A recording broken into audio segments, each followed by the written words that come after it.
யாரா video comment பண்ணுது? கேளுங்க, நல்லா கேளுங்க. என் பொண்டாட்டி சமைக்க மாட்டா, வீட்டு வேலையை செய்ய மாட்டா, எப்பயுமே போனே தான் பாத்துட்டு இருப்பா அப்படி யாரா கமெண்ட் பண்ணுது? கேளுங்க கேளுங்க, நல்லா கேளுங்க. நீ சொன்னது கரெக்ட் தான், அவ அப்படிதான் இருக்கா. என்ன பண்றது, என் நிலைமை அப்படி இருக்கு. நீ அது கேட்டியே. ஏண்டி மீன் தொட்டி வேணும்னு சொன்னீல, வாங்கி கொடுத்தல, புது தண்ணி மாத்தாம அப்படியே வச்சிருக்க. சித்தி, அந்த மீன் இன்னும் பழைய தண்ணியவே குடிச்சு முடிக்கல, அப்புறம் எதுக்கு புது தண்ணி? மீன் குடிக்கிறதுக்கு தண்ணி ஊத்தல, நீந்துறதுக்கு. நீந்திரத்துக்கா? அது வாடுறதுக்குடி. குந்தானிகளா, விதைச்சது நெல்லாம் விளைஞ்சது. உன்னை இப்ப நான் பலாருன்னு அறிவேன்.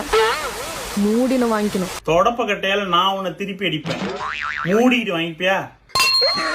ஊட்ட பெரியடி கருமாந்திரம். இப்பதான் அந்த காத்து மேல காத்து கீழே ட்ரெண்ட் முடிஞ்சு, அதுக்குள்ள அடுத்த ட்ரெண்டுக்கு வந்துட்டான். பலார்னு அடிப்பான். ஏ லூசு, சாப்பாடு ஆக்கல, குழம்பு வைக்கல, பொரியல் வைக்கல, அப்பளம் மட்டும் எடுத்து வச்சிருக்க. அது காலையில நான் சுட்ட பூரி. சங்கட்டம்.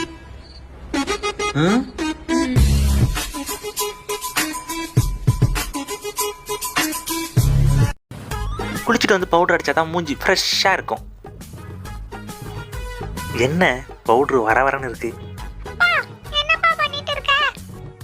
செல்லம் பார்த்தா தெரியலையா? பவுடர் அடிச்சிட்டு இருக்கேன் செல்லம். அது நான் விளையாடுறதுக்கு எடுத்து வச்ச கோலமாவுப்பா. கோலமாவா? ஏண்டி நீ டயட் தானே ஃபாலோ பண்ணிட்டு இருந்த? நான் டயட்டை ஃபாலோ பண்ணிட்டு தான் இருந்தேன், ஆனா அது என்ன ஃபாலோ பேக் பண்ணவே இல்லை, அதனால அதை நான் அன்ஃபாலோ பண்ணிட்டேன். பா, தூக்கம் வர மாட்டேங்குப்பா. உங்க சின்ன வயசு கதையெல்லாம் சொல்றீங்களாப்பா?